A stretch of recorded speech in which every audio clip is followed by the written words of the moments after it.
Dear students, I am your English teacher Noor Muhammad. Today I am going to carry out English to Urdu translation of your second lesson, His First Flight, of your first year English textbook. His first flight, uski pehli parvaaz. Here I go with the first sentence. The young seagull was alone on his ledge. मुर्गाबी का बच्चा, the young seagull, मुर्गाबी का बच्चा, was alone, अकेला था, on his लेज, अपने कग्गर के ऊपर, अपने छज्जे के ऊपर. चट्टान का कग्गर, चट्टान का छज्जा. Now there are two important words. One is seagull, the other is ledge. You need to know what is a seagull. It's a bird. Let me show you a picture of the seagull. And the second one is ledge. And what is ledge? Ledge is basically a protruding platform. So what exactly it is, let me show you the picture so that you can see the seagull as well as the ledge on which they are actually sitting. So here it is. So there are seagulls and they are sitting on a ledge.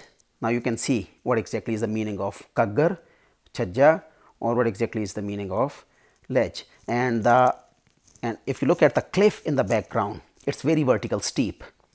So there is a projected platform that they are sitting on with their straw nest. So this is something that you need to see. And here it is, the second picture. This is also a ledge, small ledge on which they are sitting. They have a nest there. And this is the young seagull. You can call them as seagulls, and they are seagulls actually. And then this is also a picture of the young seagulls. There are many seagulls, especially the small one up there, you know. So they are seagulls, gray and white colored seagulls, and they are sitting on a ledge. That's the ledge. And in the background, you can see that the cliff is very vertical. So this is the seagull and this is the ledge. So let's come towards our lesson. His two brothers, uske do bhai, and his sister, और उसकी बहन, had already, पहले ही, flown away, उड़ के जा चुके थे, the day before, एक दिन पहले. He had been afraid, वो खौफज़दा था, to fly with them, उनके साथ उड़ने में. Somehow, किसी न किसी तरीके से, when he had taken a little run, जब वो थोड़ी सी दौड़ लगाता था, forward, आगे की जानब, to the brink, किनारे की तरफ, of the ledge, उस कग्गर के, and attempted, और कोशिश करता, to flap, फड़फड़ाने की, his wings, अपने परों को, he became afraid, तो वो खौफज़दा हो जाता था. वो खौफज़दा क्यों होता था? You will know it. The great expanse of sea, समंदर की अजीम वुसअत, stretched, फैली हुई थी, down, उतराई में, beneath, नीचे, and it was such a long way down, और ये इतनी दूर नीचे तक फैली हुई थी, miles down, मीलों नीचे. He felt certain, उसे यकीन हो चला था, that his wings, कि उसके पर, would never support him, वो कभी उसे सहारा नहीं देंगे. So he bent his head, लिहाजा वो अपना सर झुका लेता, and ran away back, और दौड़ के वापस चला जाता, to the little hole, उस छोटे से सुराख के अंदर, under the ledge, उस कग्गर के नीचे, where he slept, जहाँ पे वो सोया था, at night, रात के वक्त. Even हत्ता के, when, जब, each, हर एक, of his brothers, उसके भाइयों में से, हत्ता के उस वक्त भी, जब उसके भाइयों में से हर एक ने, and his little sister, और उसकी छोटी बहन ने, whose wings, जिसके पर, were far shorter, कहीं छोटे थे, than his own, उसके अपने परों की निस्बत, ran to the brink, वो भी तोड़ के, किनारे की तरफ गए, flap their wings, और अपने पर फड़फड़ाए, and flew away, और वो उड़ गए. He failed, वो नाकाम रहा, to muster up, बांधने में, इकट्ठा करने में, जमा करने में, courage, हिम्मत, वो हिम्मत बांधने में नाकाम रहा, to take that plunge, वो फिजाई गोता लगाने में, plunge, dive, वो फिजाई गोता लगाने में, which appeared to him, जो उसे लगती थी, जो उसे लगता था, so desperate, इतना मुश्किल, इतना कठिन.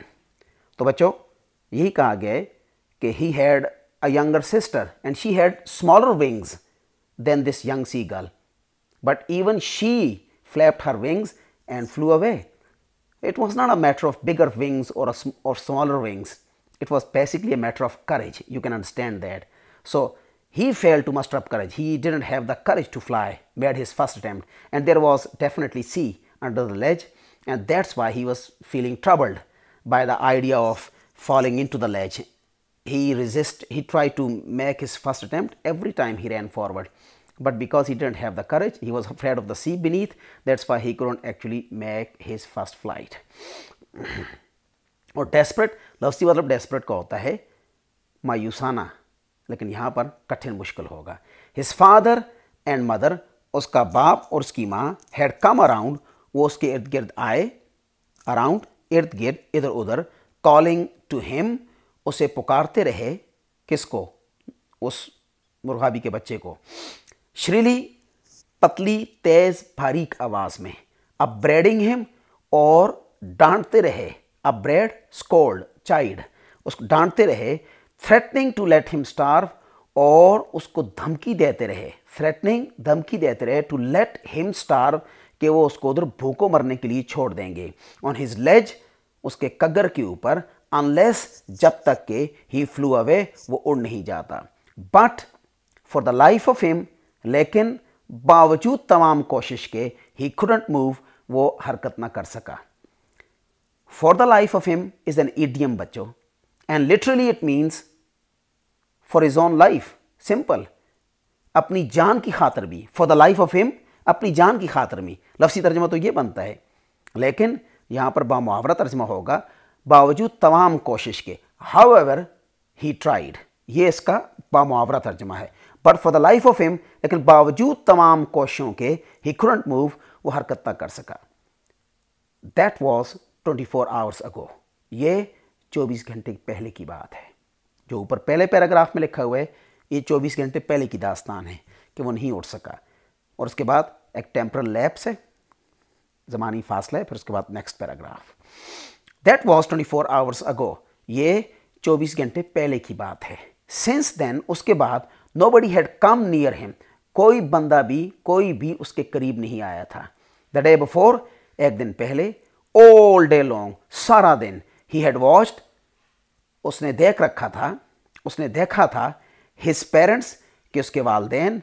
फ्लाइंग अबाउट, वो उड़ रहे थे इर्द गिर्द, इधर उधर. With his brothers and sister, उसके भाइयों के साथ और उसकी बहन के साथ. परफेक्टिंग देम, निखार लाते हुए, बेहतरी लाते हुए. In the art of flight, उनकी फन परवाज में. उनको जो उड़ने का तरीका था, उसको वो बेहतर बना रहे थे. यानी यंग सी गर्ल के जो बहन भाई थे, उनके उड़ने का तरीका वो सिखा रहे थे. उनके वालिदैन उनको उड़ने का तरीका सिखा रहे थे. टीचिंग देम, और वो जो पेरेंट्स थे, फादर एंड मदर थे.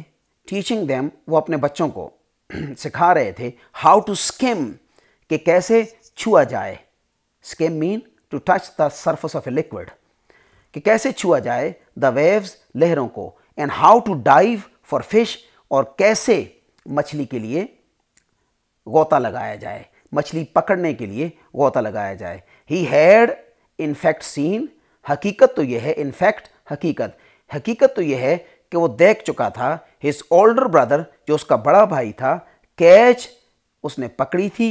हिज फर्स्ट हेरिंग, अपनी पहली. हेरिंग मछली का नाम है, अ टाइप ऑफ फिश, और इसको कहते हैं खार माही. खार का मतलब कांटा होता है, इसमें कांटे ज़्यादा होते हैं, इस वजह से इसको जो है ना खार माही कहते हैं, और माही का मतलब होता है मछली. To catch his first herring, कि उसने अपनी पहली हेरिंग मछली पकड़ी थी. एंड डिवाउर इट, और इसको निगल गया था. स्टैंडिंग ऑन अ रॉक, एक चट्टान के ऊपर खड़े होकर. वाइल हिज पेरेंट्स, जबकि उसके जो वालदेन थे. सर्कल्ड अराउंड, वो इर्द गिर्द दायरे की सूरत में चक्कर लगाते रहे. रेजिंग, बुलंद करते हुए. अ प्राउड, फहर के साथ. कैकल, की आवाज़ जो कि ये परिंदा निकालता है. वो बड़े फहर कर रहे थे कि उनके बच्चे ने और यंग सी गर्ल के बड़े भाई ने अपनी पहली मछली समंदर से पकड़ ली थी और उसको जो ना फ़ख्र के तौर पर उस पर आवाज़ें लगा रहे थे। और what exactly is herring, let me show you the picture of this fish herring. This is herring, it's very ordinary fish, you must have seen it. And this is also herring. This is small, they are smaller in size, young herrings, and this one is a little bigger, and because they have lots of bones in them, so that's why they are called as har mahi in Urdu. That's the picture of herring. ये बुज़दिल young seagull उधर बैठा रहा जबकि उसके बड़ी भाई ने न सिर्फ प्रवास का तरीका सीख लिया अपने बहन के साथ साथ, बल्कि उसने अपनी पहली मछली भी पकड़ ली, ठीक है। और उस पर सारे वालदैन ने सेलिब्रेट किया उसको, उसके वालदैन ने और सारे बहन भाइयों ने सेलिब्रेट किया और उन्होंने जो है ना खूब आवाज़ें लगाईं फ़ख्र के साथ, कैकल, ठीक है ना, की जो आवाज़ निकालते हो। एंड ऑल मॉर्निंग, और सारी सुबह, द होल फैमिली, सारे का सारा ख़ानदान, हैड वॉकड अबाउट, और घूमता फिरता रहा, ऑन द बिग प्लेटो, उस बड़ी सतह मुर्तफ़े के ऊपर। प्लेटो रेज्ड ग्राउंड को कहते हैं। समंदर है, समंदर में जो है ना छोटा सा जजीरा, छोटा सा हल्का सा जजीरा तो नहीं कह सकता बंदा उसको, वो निकला हुआ था और वो ऊपर को आया हुआ था, या उसमें कोई चट्टान थी, वो समंदर से ऊपर निकली, उसके ऊपर बैठे हुए थे सारे। एंड ऑल मॉर्निंग, और सारी की सारी सुबह, द होल फैमिली, पूरी का पूरा ख़ानदान, हैड वॉकड अबाउट, वो चलता घूमता फिरता रहा इधर उधर इर्द गिर्द, ऑन द बिग प्लेटो, उस बड़ी सतह मुर्तफ़े के ऊपर। मुर्तफ़े रिफत से है, बुलंदी से है, बुलंद सतह। मिडवे, जो दरमियान में थी, डाउन, नीचे, द ऑपोजिट, मुखालफ, सामने वाली, क्लिफ, चट्टान के। एक चट्टान ये है जिस पे ये बैठा हुआ था कगर पे, यंग सीगल, और दूसरे सामने भी समंदर के सेंटर में समंदर था और सामने भी चट्टानें थी, और जो सामने चट्टानें थी उनके दरमियान में एक ऑपोजिट क्लिफ, मुखालफ चट्टानें जो सामने वाली थी उनके दरमियान में सतह मुर्तफ़े थी, उसके ऊपर पूरी फैमिली बैठी हुई थी। टॉन्टिंग हिम, और वो सारे उधर बैठे हुए, टॉन्टिंग हिम, ताने देते रहे उसे, यंग सीगल को, फॉर हिज कावर्डस, उसकी बुज़दिली पे। The sun was now ascending the sky, सूरज नाउ असेंडिंग, असेंड का मतलब होता है बुलंद होना, और इसका ऑपोजिट है डिसेंड, उतरना, नीचे आना। द सन, सूरज, वॉज नाउ असेंडिंग, अब वो बुलंद हो रहा था, द स्काई, आसमान में, ब्लेजिंग, और वो चमक रहा था, वार्मली, शिद्दत के साथ, ऑन हिज लेज, उसके कग्गर के ऊपर, दैट फेस्ट, जिसका रुख था, द साउथ, जुनूब की जानब। ही फेल्ट द हीट, उसे गर्मी महसूस हुई, नौजवान समुद्री परिंदे को, उस बगले के बच्चे को जो अभी तक उड़ नहीं पाया था। ही फेल्ट, उसे महसूस हुई, द हीट, गर्मी, बिकॉज, क्योंकि, ही हैड नॉट ईटन, उसने कुछ भी नहीं खाया था, सिंस द प्रीवियस नाइटफॉल, गुज़िश्ता रात पड़ने से लेकर अभी तक। देन ही हैड फाउंड, फिर उसे मिला, अ ड्राइड पीस, एक खुश टुकड़ा, ऑफ मैकरल, मैकरल मछली का नाम है, मैकरल स्टेल, मैकरल की दुम का, at the far end of his ledge, उसकी कग्गर के दूसरे सिरे पर। लाज़मी बात है, ये मछली उसके वालिदैन ने पहले लाई होगी, जब ये बहुत छोटे थे तो उन्होंने लाकर इनको खिलाई होगी, और अभी उसका कुछ मछली का टुकड़ा, मछली की जो दुम थी उसका टुकड़ा वहाँ पे पड़ा हुआ था, इसने जो वो खुश्क था और इसने उसको खाने की कोशिश की, क्योंकि उसको भूख लगी हुई थी और मछली थी नहीं। Let me show you mackerel, ये बच्चों मैकरल है, आप देख लें, इसकी निस्बत हेरिंग की निस्बत ये ज़रा डार्क होती है, और ऊपर वाली जगह पे आप देख लें डार्क लाइंस लगी हुई हैं। This is mackerel, this is mackerel. और मैकरल को उर्दू में अस्कम्बरी मछली कहते हैं, काफ के साथ, मोटी काफ के साथ नुक्तों वाली, अस्कम्बरी भी कहते हैं।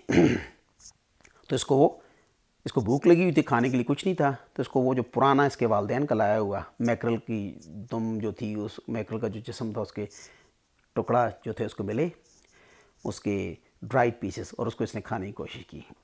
Now there was not a single scrap, now, अब, there was not a single scrap, एक टुकड़ा भी नहीं था, ऑफ फूड, खाने का, लेफ्ट, बचा। अब वहाँ पे एक टुकड़ा भी नहीं बचा, ये जो खुश्क दुम का टुकड़ा था मैकरल की, इसने उसको खा लिया, और कुछ भी नहीं था। He had searched every inch, उसने हर इंच तलाश कर ली थी, हर इंच की इसने तलाशी ले ली थी, ढूंढ लिया था। रूटिंग, तलाश करता रहा, खासकर चोंच के साथ तलाश करता रहा अमंग द रफ, दरमियान में, रफ उस खुरदरे से, डर्ट केक्ड, धूल में अटे हुए, मिट्टी में अटे हुए, स्ट्रॉ तिनकों के बने, नेस्ट घोंसले में, वेयर ही जहाँ पर वो एंड हिज ब्रदर्स उसके भाई एंड सिस्टर और उसकी बहन हैड बिन हैच्ड अंडों से निकले थे। अब उसने तलाश जारी रखी खाने की, और वो जो घोंसला था जिस घोंसले से ये निकले थे वो अब धूल से अटा हुआ था। केक का मतलब ही, केक को केक कहते हैं इसलिए, जो केक हम खाते हैं उसको कहते हैं इसलिए उसके ऊपर लेयर्स लगी होती हैं, तहें लगी होती हैं केक के ऊपर, इसलिए ये जो नेस्ट था इसके ऊपर भी धूल की तह लगी हुई थी, इसलिए इसको भी डर्ट केक्ड कहा है इसने, राइटर ने। अब इसने उस घोंसले में भी तलाशी ली जिस घोंसले में ये और इसके बहन भाई अंडों से निकले थे, लेकिन उसे वहाँ पे कुछ नहीं मिला। ही इवन नॉड, हत्ता कि उसने बाइट लिया, चोंच मारी, नौ का लफ्ज़ी मतलब होता है टू बाइट एट समथिंग, ठीक है, उसने काटा एट द ड्राइड पीसेस, खुश्क टुकड़ों को, ऑफ स्पॉटेड, धब्बेदार, स्पॉटेड धब्बों वाले, एग शेल, अंडे के छिलके को, जिस अंडे के छिलके से ये खुद निकले थे, हत्ता कि इसने वो जो धब्बों वाला अंडे का छिलका था जिसमें से ये खुद निकले थे, इसके बहन भाई निकले थे, हत्ता कि इसने उन अंडों की छिलकों पे भी जो है ना चोंच मारी, इतनी भूख लगी हुई थी इसको। It was like eating a part of himself, ये बिल्कुल ऐसे ही था जैसे बंदा अपने वजूद का कोई हिस्सा खाए। अब वो अंडा जिससे खुद निकला उसी को खाने की कोशिश करे, तो बिल्कुल ऐसे ही है जैसे बंदा अपने वजूद के हिस्से को खाए। आपको भूख लगी हो तो आप भूख मिटाने के लिए आप अपनी हाथ को खाएं, प्यास मिटाने के लिए अपने खून को पिएं। दिस वॉज जस्ट लाइक, इतनी मिजरेबल कंडीशन थी इसकी। He had then trotted back, फिर ट्रॉटेड, ट्रॉट का लफ्ज़ी मतलब होता है small and quick steps, to walk with small and quick steps. He had then trotted back, फिर उसने छोटे छोटे तेज कदमों से पीछे गया, वो बैक एंड फोर्थ, आगे पीछे जाता रहा, वो बैक एंड फोर्थ, आगे पीछे, टू एंड फ्रो, दाएं बाएं, ये दो इडियम्स इस्तेमाल किए जाते हैं, बैक एंड फोर्थ, आगे पीछे, टू एंड फ्रो, दाएं बाएं, ठीक है। He had then trotted back and forth, फिर वो छोटे छोटे तेज कदमों से आगे पीछे चलता रहा, from one end of the ledge, कग्गर के एक किनारे से टू द अदर, दूसरे किनारे तक। भूख लगी हुई थी, उसको समझ नहीं आ रही थी, कभी बेताबी के साथ पीछे जाता, कभी आगे आता। हिज ग्रे बॉडी, और उसका जो सुरमई जिस्म था, अभी आपने तस्वीर देखी है, ग्रे बॉडी है ऊपर से, उसका जो सुरमई जिस्म था, the colour of the Cliff, जिसकी रंगत चट्टान की रंगत से मिलती जुलती थी। ये देख लें, if you can look at it, you know this colour of their backs, it's grey and it is similar, almost similar to the color of the cliffs. Same is the case with this one, especially this one. Look at this cliff on the right side, especially. It's grey cliff, and same is the color of the top back of these seagulls. So you can see that. Okay. His grey body, उसका जो सुरमई जिस्म था, the color of the cliff, जिसकी रंगत चट्टान की रंगत से मिलती जुलती थी। His long grey legs, और उसकी जो सुरमई लंबी टांगें थी, स्टेपिंग, वो कदम उठा रही थी, डेंटली, नाजुक अंदाज में, ट्राइंग टू फाइंड, और कोशिश कर रही थी, तलाश करने की, सम मीन्स, कुछ जरिया। मीन्स के साथ एस लगा हुआ है, लेकिन बच्चों उसको प्लूरल नहीं कंसिडर किया जाता, सिंगुलर कंसिडर किया जाता है अगर इसको आप जरिए के सेंस में, वसीले के सेंस में अगर इसको आप इस्तेमाल करें तो। ट्राइंग टू फाइंड, और वो कोशिश कर रहा था, फाइंड, तलाश करने की, सम मीन्स, कुछ ना कुछ तरीका, कुछ ना कुछ जरिया, ऑफ रीचिंग हिज पेरेंट्स, अपने वालदेन तक पहुंचने का, विदाउट हैविंग टू फ्लाई, बगैर उड़े।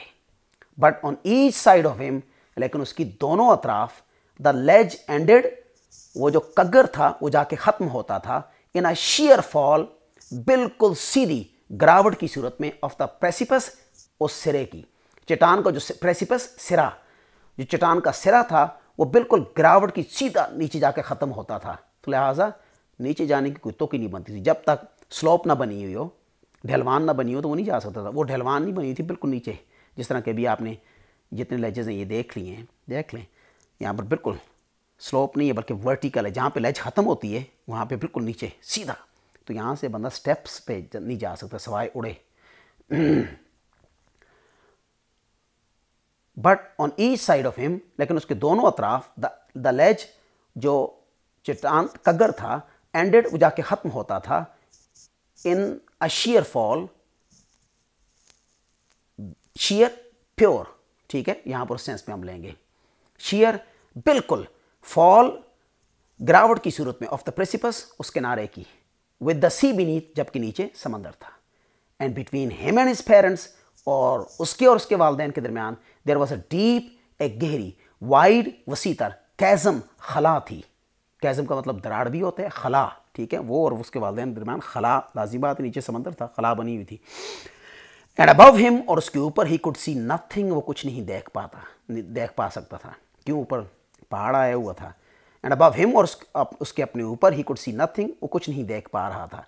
द प्रेसिपस वॉज शेयर, ये जो किनारा था, सिरा था कगर का, वॉज शेयर, ये बिल्कुल सीधा था, प्योरली सीधा था। And the top of it, और उसका जो सिरा था, अगला हिस्सा था, वॉज परहैप्स, वो शायद था, फार्दर अवे, मजीद आगे तक, then the sea beneath him, बनिस्बत समंदर के उसके नीचे। क्या मतलब, किनारा आगे को गया हुआ था और समंदर नीचे था। तो इसका मतलब ये, अब वो किसी सूरत भी जो है ना समंदर में गिरे बगैर नहीं पहुंच सकता था। That's it said, this is the translation of the first 3 passages. Inshallah, I will carry out the translation of the other passages in my second lecture. Thank you very much. Thank you for listening to me patiently. Allah Hafiz.